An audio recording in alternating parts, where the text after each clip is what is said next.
Au long des ruelles nocturnes de Jérusalem, se cachant comme pour un mauvais coup, quelles sont ces formes qui se glissent, rapides, la tête couverte d'un pan de leur long manteau, montant et descendant les nombreux escaliers qui coupent toutes les voies de la ville.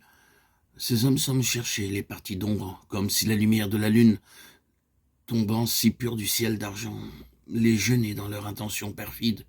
Ils se dirigent tous vers la même direction, les bas quartiers de la capitale, la porte de la poterie, puis ils remontent sur la colline d'en face. Là, le grand prêtre Caïphe possédait une maison de campagne isolée où une réunion pouvait être tenue secrète. Et c'est là, en effet, que se rejoignent tous ces visiteurs de la nuit. Qu'y a-t-il dans cette assemblée mystérieuse?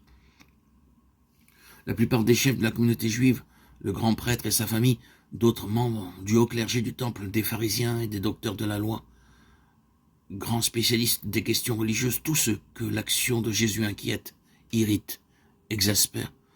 Car c'est de lui qu'on a décidé de parler dans cette réunion qui ressemble tant à un complot.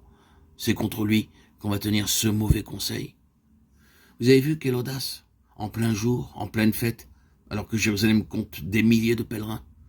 Et dans le temple, dans nos parvis, 3 fois saints, voilà plusieurs jours qu'il y parle et qu'il se fait écouter.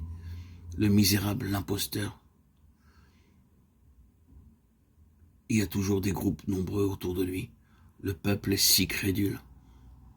Un dit qu'il a guéri des malades, qu'il a rendu la vue à des aveugles. Par quel tour de sorcellerie, on se le demande.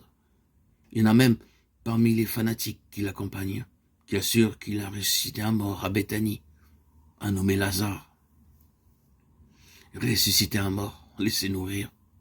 C'est lui qui aura à se ressusciter lui-même lorsque nous nous serons débarrassés de lui. Et son mort ressuscité, son Lazare, il faudra aussi le renvoyer à sa tombe. Et définitivement, cette fois. Oui, mais ce n'est pas si commode à faire, il y a toujours des gens autour de lui qui le protègent. L'autre jour, 2 gardes du temple qu'on avait envoyés lui mettre la main au collet n'ont pas osé. Ils sont revenus en disant qu'il parlait trop bien, qu'il disait des choses trop belles, qu'une puissance étrange se dégageait de lui. Décidément, il est temps, il est grand temps de prendre une mesure énergique contre ce faux Messie. Sinon, si nous attendons encore, quel ennui, il va nous attirer à tous.